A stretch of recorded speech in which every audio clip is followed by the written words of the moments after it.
Hey y'all, I'm here with Josh Ward at Concert in the Country. He just finished his set. Great to be here. Yes, ma'am. Thank y'all for having us.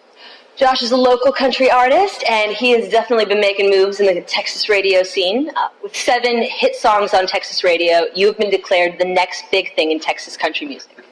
Well, I hope so. Where did this whole journey begin? I started out playing guitar. My first audience was my buddies. I rodeoed a whole lot during high school, a little bit after, and that was my first audience. Was the boys behind the chutes or the guys that I traveled with, and it finally came to be. The guys said, "You might need to try this for a living a little bit." And I found out real quick that I could write a song and play music better than I can ride a bucking horse. So lots of great times with those guys. It's never really changed. Going down the road, rodeo-wise, and on the scene with playing music, you get to travel up and down the road with your best friends. The camaraderie of being on the road.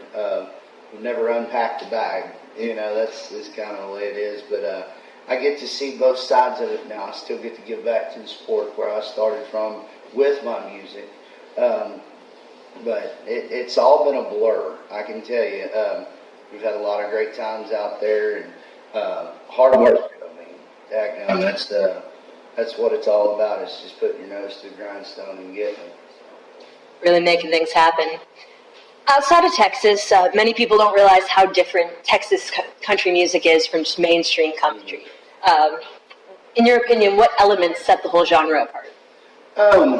Well, we get to, and I'll just go saying this. The difference between, we're all trying to do the same thing on both sides. The independent labels that I'm with and versus the mainstream. At one point in time, each and every one of us had a dream, and that's to get a guitar in your hand and to be in front of a crowd and to sing your songs. That's where it all starts from. We get a little bit more freedom on our end to write the songs that we want. Pick and choose, play the shows that we want. But in the end, it's all one big thing of that first dream, that we all had of wanting to be in front of that crowd. I think, what mainstream is doing is what people want to hear, and there's nothing wrong with that. I get to go out and do my music the way I want to. I would say that's the only difference in between that. We all tour the same. We all live the kind of day-to-day thing like everybody else, but we get to go out and do our own thing the way we want to. Great. How did growing up around the rodeo shape you into the musician you are now? Oh man, just it's the stories, the living on the road, being on the road. It molds you. It molds you into that traveler, that gypsy soul. As far as how it molded me, I grew up listening to a lot of Chris Ledoux. He was one of my rodeo heroes. He rode bareback horses, world champion bareback horse rider, and I kind of went down that same path as him. And heck, he sold records out of the trunk of his car in 1965. I never got to sell records out of the back of my car, but we did lead the same lifestyle. We played to our audience that was there, that was given to us. And it, like I said, I never unpacked the bag. Just keep on moving. We've always kept moving. My wife, it was funny the other day, she tripped over my bag in the bedroom, and she said, "You need to write a song about this," because from the day that we met, that bag's always been there. It's been sitting in the corner, whether it was packed or getting ready to be packed. And, I'm trying to think of how it molded me. And it's, I guess, just living in the moment of that, getting to getting to travel up and down the road, and that teaching me that side of it before we actually got out and started playing music. So it helped you build and Help me build. develop before you had to be in front of bigger audiences and face harsher criticism. Yeah. It's and your buddies. I mean, those are the ones that, you talk about criticism. My rodeo partners was one of my hardest audiences because they were like, "Hey, come on, man, you got something else. Give me something else." So yeah, They know you have more in you, and they want to hear it. I had a little bit more to give, and those guys pushing you to excel and be better than what you are. It's the same way right now. On stage, my guys, they'll tell me, give it a little bit more. I know what you got. And they pull that out of you. So leave it all on the stage. We did tonight. We left it right there. Really felt it. Everyone was standing up and having a great time. See, do you see a difference in your audience when you tour outside of Texas? They welcome us with open arms. Going to California to the West Coast or going to the Midwest, you go out to this brand new scene, and it's like, where are the people going to come from? And is it like Texas? Because are they going to care? And oh my God, it's we went out there. We did a 12-day on the run with Cody Johnson, and 4 shows.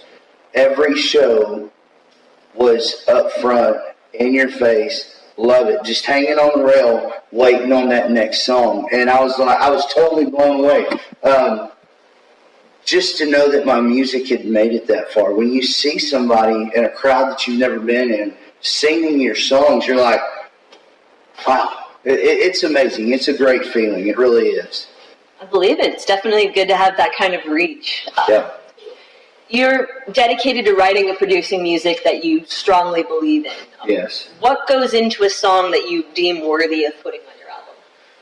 Every song that I've ever written or had a hand in picking a song, emotion. How does that song affect me? Is it that song that moves me? There's a lot of songs that I've cut that I heard it and it made the hair stand up on my neck. And I said, if it will do that to me, what will it do when I introduce it to a crowd? As a writer, we write from our soul. We write for ourselves. And it's kind of that little gift that we kind of give ourselves, our emotion to that crowd. You never know the reaction that they're going to have. I've had a lot of songs that have touched people's lives, stories that I've heard of, we got married to this song. I met my wife. I played her. This was our first dance.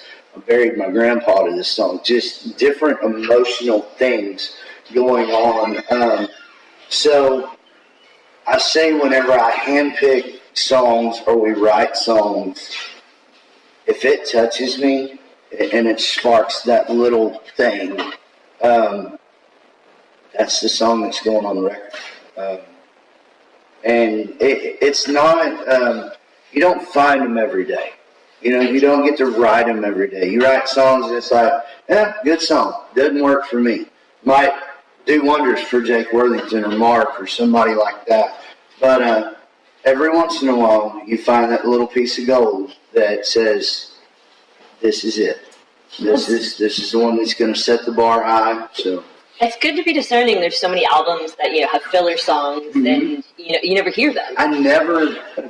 It's crazy because I've listened to records all my life, and I've always tried to be that good character of song to where I never want to skip that record, and that kind of influenced me of whenever you write this record, try your best to make sure that audience, that listener, isn't going to go, skip, that's a good one. I want them to listen to the record all the way through. So if you put that kind of music, you write that kind of music, that you don't want to skip yourself. And it's kind of when you go in to write a record, I mean, I'm thinking about the audience. You know, I love writing music. I write music for myself. A lot of greats, Jamie Johnson, Willie Nelson, you know, Gary Allen, they've said, you know, we write songs for us. And, you know, giving it to that audience is a gift. But I'm not so careful to where it's like, oh, I don't really want to put that out there. You know, I want to portray a certain way with my music. But I've never been that cautious guy of, oh my God, what are they going to think? You know, if it moves me, I'm putting it on the record. A good song, whether I wrote it or somebody else did, if it's a great song, it needs to be heard. So, do you like to work with other musicians and get your songs out there even when they don't work for your records? You know, it's on that side of it. It's kind of them coming to me. It's you know, if one of them didn't work for me, I mean, for the next guy to come along and go, I love it, I want to cut it, that's an honor. I mean, it's the greatest honor that a songwriter could ever have was somebody to come to you and go, I feel this strongly about your song. And to have somebody cut your song, I mean, that's just, it's almost like you're stepping out on that edge with them, you know, so. It's a bold stance. Yeah, it is. Sure. What are your go-to records when you need some inspiration or just... Go-to records. I don't listen to a lot of radio anymore. Not that I don't disagree with what's been playing on the radio. Going back to what we were talking about earlier, everybody's trying to make a living doing this thing. We all have the same dream, the same goal. My deal is I was raised on older country music, your 90s, your early 70s, 80s, huge Merle Haggard, George Jones, Gene Watson, Keith Whitley. I mean, those are the guys, Mark Chestnut, Mark Wills. I mean, I can go on about these guys that I grew up listening to and honing my vocal ability to little things that they've done in their show that I learned along the way. You know, the whole singing real back in, you know, in the back part of your throat to get that hump, that drive to push across there. You know, that's a George Jones straight textbook right out of the box. That's him. But I mean, those guys taught me a lot. I mean, I remember I went to bed every night with my CD player. It's funny how technology has changed. My CD player with my headphones. I'd fall asleep with my headphones on. And it would be George Jones. It would be, you know, Keith Whitley. Songs that spoke to me. You know, we didn't get to do it tonight, but we usually try to string, you know, Whiskey and Whitley, Miami, Miami, you know, paying homage back to Keith, which was one of my favorites. He had great music in the short time that he was here. And I often ask myself, what would country music be today if Keith Whitley was still around? It's one of those things that I love finding that emotion, that hurt, that feeling that grabs people by the gut. Feeling that just gets you, yes, that gets in your guts, that goes, oh. If I can, the best way that I could describe it is when we're on stage, I see a lot of emotion out there. I see happy, I see sad, I see wanting to have a good time. We see all that from the stage. And if I can take that person that's having a bad day, rip their heart out with that song, and then give it right back to them in the next one, that's powerful. That's powerful. But that's what those guys, Merle, Keith, Jones, that's what they taught us. They taught me how to hurt. At an age that a young age that you're not even supposed to know what these songs mean, but somehow it grabs you, it squeezes you inside, and you're like, that's what it is. That is something, I don't know what it is just yet, but I'm going to figure it out.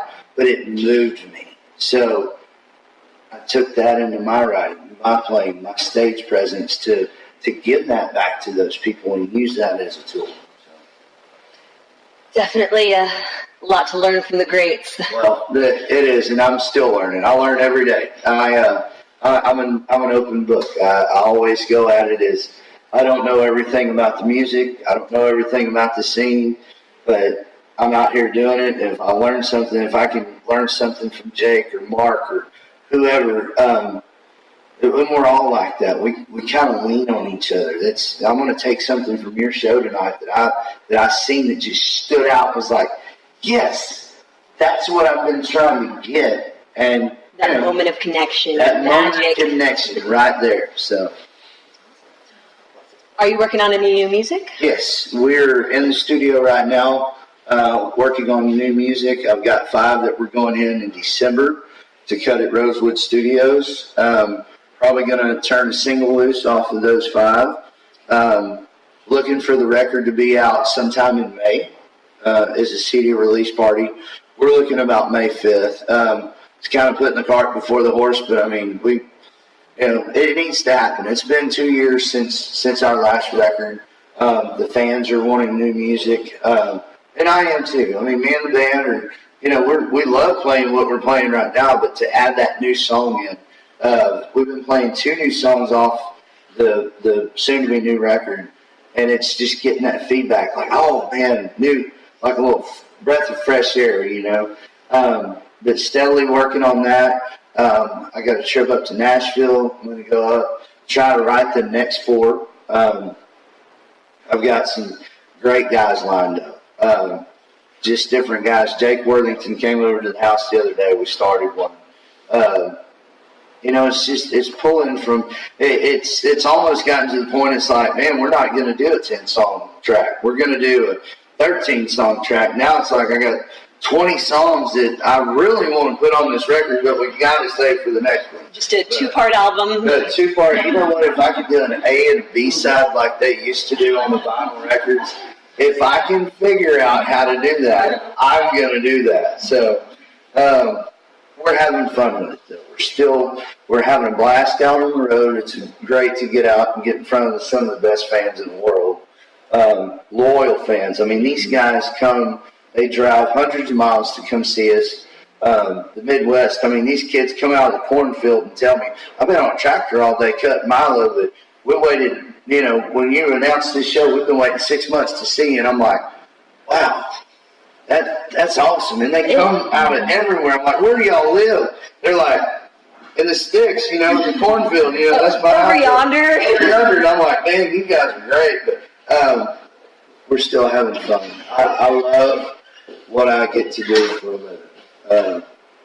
Writing music and cutting songs and getting a #1 or, getting notoriety on the charts. That's, those are bonuses. Icing on the cake.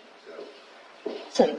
Any final thoughts for everyone? I know you're on tour right now, going around Texas and on tour, heading out west soon. We've got a lot of stuff coming up. We're going back out to the West Coast in January. We've got some shows out in Colorado coming up this month. We're just busy bees, man. I think, the old school mentality that I come from, the oil field, is keep your nose on the grindstone, work as hard as you can, and don't ever let up. And it's paid off. So as long as we can keep the wheels on the tracks and continue to move forward and put out good music, I don't see us letting off the hammer anytime soon. Fantastic. Well, thanks for tuning in. Thank you. Y'all, this has been an exclusive interview with Josh Ward. Catch him on tour this fall and in 2018.